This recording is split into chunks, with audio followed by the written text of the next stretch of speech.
Laulu lapsuudesta. Kun olin 15, kirjoitin meistä laulun, jossa olimme 2 orpoa. Lapset vailla isää ja äitiä.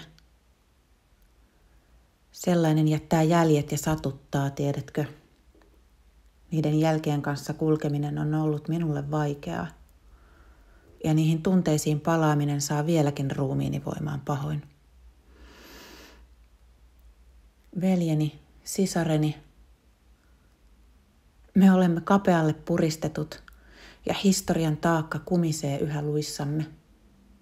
Minä olen sekoitus itää ja länttä tässä keskellä, katso. Oikean käteni veri virtaa lännestä ja vasen käteni on saanut verensä idästä. Mutta sisimmissäni tunnen, että minussa on voimaa nousta tämän kaiken ylle. Nousen esi-isieni ja esiäitieni harteille.